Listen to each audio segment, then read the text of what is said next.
So why do people fail learning a new language, whether it's second language or third language or whatever? Uh, the, re- the reasons I will tell you, I know because I've been there.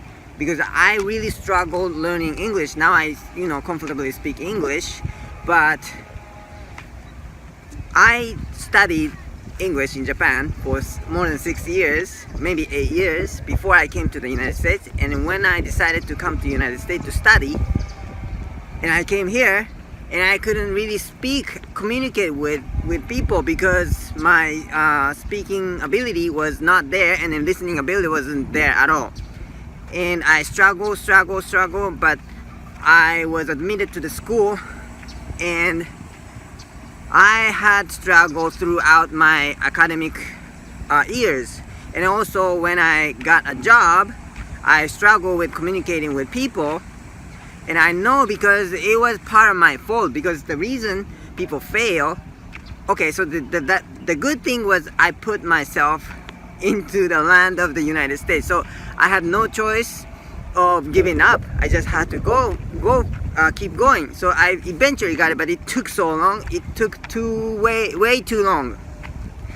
And the reason I almost failed, was because of the mindset. My mindset wasn't there. In order to acquire new language, you have to really available to take any opportunity that's available for you, because we all have a busy life, and we're not afford to change our lifestyle, most likely. And so we have to be able to, we need to seek first the opportunities, and we need to take on those opportunities whenever it's available. When you start seeking, you will find them. And number two reason is, once you have the mindset, even you have a mindset, if you take the steps, I mean, there are steps for the learning, right? But you have to tackle every steps at the same time, as many steps as possible in the beginning, because there is a process of learning a new language, and you can't wait some steps for later, because your brain has to process the information as soon as possible, because it takes time for your brain to process the language, the logical part of, in order for your brain to understand. And oftentimes people take step by step, literally one step at a time, and that means you are delaying, procrastinating to start the process for many steps for later days. That really push your day to really, I call this threshold. Imagine that there is a bottle, and you are pouring water, and then at one point the water filled out in the bottle, and then water will spill out. That's the threshold point. And the language learning is just like that. So you have to put information, and you have to process them until your brain understands finally. And there is a moment you realize water spilling out. Basically, you now understand, some foreign language they're speaking, you understand. And you can actually realize you say something and then they understand. That's the threshold point. And you need to get that, and then you need to start process right away when you decided today, if you will say. And the last part is to put it into practice. And this is the best way to say, because like I said, everybody has a busy schedule, busy life. You have a life, and you can't change your lifestyle, but you can really put it into your practice. You just need to seek the opportunities and take every opportunity, whether that's finding a small amount of time in between your activities, or maybe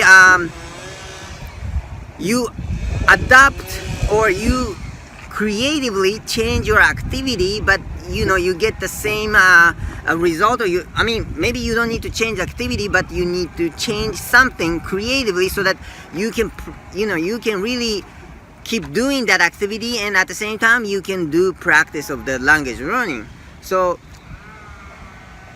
basically those are the things that I think the reason people fail their language learning. I say this because I've been there, and when I was accepted to the school, and I was studying for master's degrees, and then I really struggled for the study. Imagine you are investing so much into your life and time and energy and money, and you can communicate at the best level when you want to participate at the maximum level, right? And then I still remember there as a discussion group, and every time there's a discussion group, I really felt really bad because I couldn't sometimes catch up with the speed of conversation, and I don't understand the topic. I get lost, and then and I couldn't speak up when I really should speak up to expand my knowledge and understanding of the subject, right? And one day, I still remember, there was a discussion group, and then my friend Jeff, he was a journalism major, and change it to the subject we were studying, but he's a very nice guy, and he thought probably I was just shy not to speak up. So he just, after he expressed his opinion in the group, he just, gave me opportunity by saying, "What do you think, Ryota?" And so I was like, just to fill up the space of the moment, I said, "Thank you, Jeff." And the next thing, I couldn't speak anything, and I had to keep silence. It was so embarrassing. I was so embarrassed, and it's just hard to not be able to communicate well.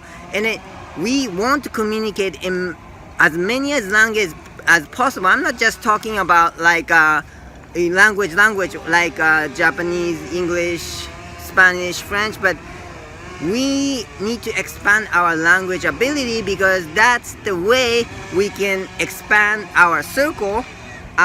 We can communicate, and we can convey our message to more people in the world.